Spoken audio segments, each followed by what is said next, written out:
In the very heart of Central Asia, sandwiched between two giants like Russia and China, lies a vast territory. This is Kazakhstan. By area, it is the 9th largest country in the world. Its sheer size is so immense that all of Western Europe, including France, Germany, Spain, Italy, the United Kingdom, Sweden, and Norway, could easily fit inside it. When we look to the cosmos, from Yuri Gagarin, the first human in space, to the rockets of SpaceX today, many historic space journeys have begun from the Baikonur Cosmodrome in Kazakhstan. On one hand, there is this modernity, the dream of conquering space, and the glory of being one of the world's largest countries. On the other, there is a surprising, almost unbelievable reality. This vast nation is home to only 20 million people. Kazakhstan's population density is a mere 7 people per square kilometer, the lowest in the world after Mongolia. Its new capital, Astana, briefly known as Nur Sultan, with its dazzling futuristic architecture, makes you feel as though you've arrived in a 21st century utopian city. But the landscape that unfolds just beyond the city limits is, in a word, endless. An uninhabited plain stretching from horizon to horizon, a vast, epic emptiness. So, the main question is, why? Why is this massive and resource-rich country practically empty? Is the harshness of nature the only reason, or are there dark tragedies hidden in the folds of its history that have crushed its population for centuries? In today's in-depth analysis, we will dive deep into this vast emptiness. Not just geography or general history, but we will also conduct a detailed analysis of its environmental disasters, man-made famines, and the Soviet plan to break a nation's spirit. This story is not just about finding the reasons for a country's sparse population. It is a silent epic of human survival in the face of extreme natural adversity, the cruel ironies of history, and a nation's search for its identity.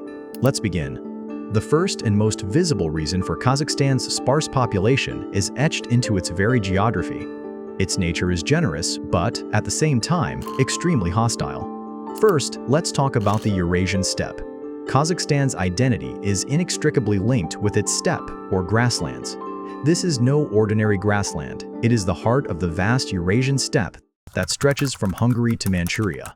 This steppe was a great highway of history. Fierce nomadic peoples like the Huns, Scythians, Mongols, and Turks expanded their empires along this path. While this vast, treeless plain is ideal for pastoralism, it is a nightmare for building settled, densely populated agricultural societies. There is no natural shelter here. There are no forests or mountains to hide behind from the scorching heat of summer and the blizzards of winter. While this endless landscape gave nomads an intense feeling of freedom, its vastness and emptiness consumed settled people in an abyss of loneliness. Along with this comes an extreme continental climate. Located thousands of kilometers from any ocean, Kazakhstan is completely deprived of the sea's moderating influence on weather. For this reason, its climate is described as extreme continental. There is no middle ground here. Everything is at its most extreme. In winter, temperatures dropping to -40 or -50 degrees Celsius are a common occurrence. This is accompanied by a terrifying snowstorm known as the Buran. The gusting wind and snowfall are so intense that they bury everything under several feet of snow and bring public life to a complete halt. On the other hand, summer is the exact opposite, scorching. Temperatures exceed 40 degrees Celsius, and a lack of water causes the ground to crack. Surviving and farming in such an extreme climate is nothing short of a constant struggle. Then comes the tragedy of the Aral Sea, a man-made environmental catastrophe. The most significant and tragic example of how severe Kazakhstan's water crisis can be is the disaster of the Aral Sea. What was once the 4th largest lake in the world, with a thriving fishing industry and the livelihood of thousands, is now known as the Aralkum Desert. What was the cause? The Soviet Union's blind greed for cotton, or white gold. In the 1950s, Soviet planners diverted the Amu Darya and Sir Darya, the two main rivers feeding the Aral Sea, to dig massive irrigation canals for cotton cultivation. The result was catastrophic. Deprived of its water sources, the sea began to dry up rapidly. In just a few decades, its area shrank by 90%. The impact of this disaster was far-reaching. At least 60,000 fishermen lost their jobs, and the entire region's economy collapsed. Every year, millions of tons of toxic salt, sand, and pesticides from the dried-up seabed mix with the air, creating terrifying dust storms that spread for hundreds of kilometers. These toxic dust particles led to a dramatic increase in respiratory diseases, cancer, tuberculosis, and infant mortality among the local population.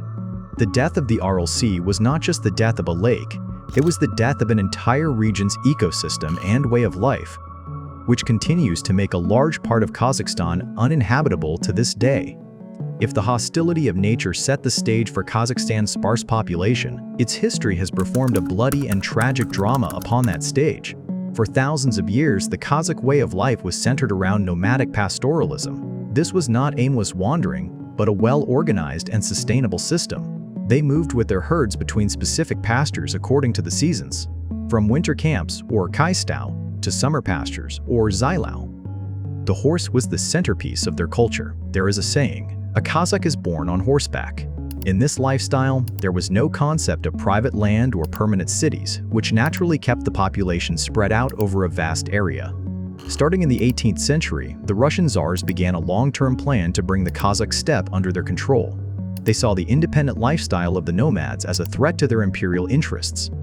So, they built military fortresses and fortified lines, such as the Orenburg Line, to block the traditional nomadic routes of the Kazakhs. Their pastures were seized and settled with Slavic farmers. This policy broke the economic backbone of the Kazakhs and dealt the first severe blow to their nomadic way of life. The establishment of the Soviet Union in the 20th century brought the darkest chapter in Kazakh history. It was not just oppression, it was a systematic attempt to destroy a nation. First, under Stalin's socialist ideology, there was no place for nomads. They were independent, uncontrollable, and owners of private property, namely their livestock, which was the complete antithesis of communism. Stalin wanted to eradicate this lifestyle. To this end, in 1929, Stalin forced collectivization upon the Kazakhs. Armed Soviet activists, known as the Red Caravans, went from village to village, confiscating 40 million livestock that the Kazakhs had raised for centuries, declaring them state property. The result was inevitable and horrific. Having lost their herds, unaccustomed to agriculture, and victims of mismanagement on state farms, the Kazakhs fell into a man-made famine known as the Asharshalike. While the world knows of Ukraine's Holodomor famine, proportionally, the famine in Kazakhstan was even more devastating. Between 1930 and 1933, in just 3 years, about 1.5 to 2 million Kazakhs, nearly one-third of the total Kazakh population at the time, died of starvation and disease. Millions fled to China and neighboring countries in search of food. It was a demographic holocaust that reduced the Kazakh population so drastically that they became a minority in their own country. It took Kazakhstan decades to recover from this loss. Alongside the Asharshalike, Stalin turned the vast, empty plains of Kazakhstan into the Soviet Union's largest prison and place of exile. Massive gulag or labor camps like Karlog were established here, where millions of political prisoners were forced to die in inhumane conditions. Even more horrific was the policy of deporting entire nations. On suspicion of being unreliable, Stalin uprooted countless ethnic groups: Volga Germans, Chechens, Ingush, Poles, Crimean Tatars, Koreans, and many others, from their homelands and deported them in freight trains to the desolate steppes of Kazakhstan. This policy turned Kazakhstan into a forced multicultural society and created further pressure on its indigenous population. The ultimate symbol of the Soviet Union's inhumanity was the Semipalatinsk nuclear test site in northeastern Kazakhstan, also known as the Polygon. From 1949 to 1989, more than 450 nuclear bombs were tested here, 11/16 of which were atmospheric. It is said that Soviet authorities often subjected the local population to these tests without any warning or protection, to monitor the effects of radiation on them. As a result, millions of people in the region have suffered from cancer, leukemia, birth defects, and other deadly diseases, which continue to affect the population of that region to this day. This historical trauma, which lasted for nearly 60 years, did not just reduce Kazakhstan's population, it systematically brought it to the brink of destruction. After gaining independence in 1991, Kazakhstan began a new journey. Today's Kazakhstan is reshaping its demography, balancing the wounds of the past with the possibilities of the future. After independence, many Russians, Germans, and Ukrainians living in Kazakhstan returned to their ancestral homelands, which caused a temporary decline in the population in the 1990s.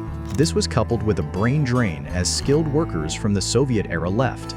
To boost the population and re-establish a Kazakh majority in the country, the government launched the Oralman program, now known as Kandases, which means people of the same blood. Under this program, ethnic Kazakhs living in neighboring countries were encouraged to return to their homeland.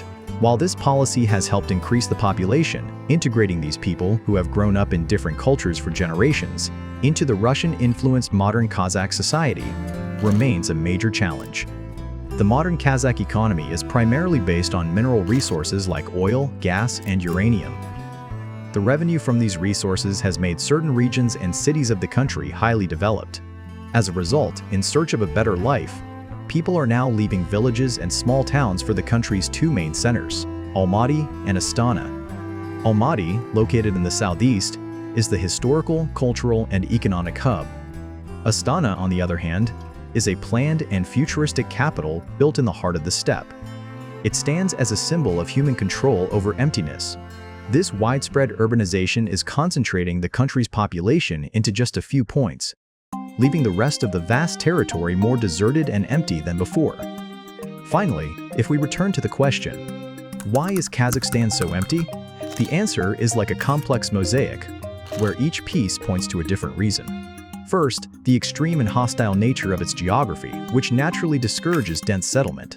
Second, its history, a nomadic lifestyle that kept the population dispersed, and the Russian Empire that brought that lifestyle to the brink of collapse. Third, and most importantly, the planned terror of the Soviet Union, the man-made famine of Bashar al-Assad, the gulags and deportations, which literally crippled the Kazakh population. And finally, the modern economic reality, which is concentrating the population in a few cities, leaving the rest of the country vacant. But perhaps today, the Kazakhs no longer see this vast emptiness as a curse. This endless plain tells the story of their nomadic ancestors' independent spirit, resilience, and survival against nature. This sparse population has given them geopolitical depth and the opportunity to build a sustainable future, free from the pressures of overpopulation.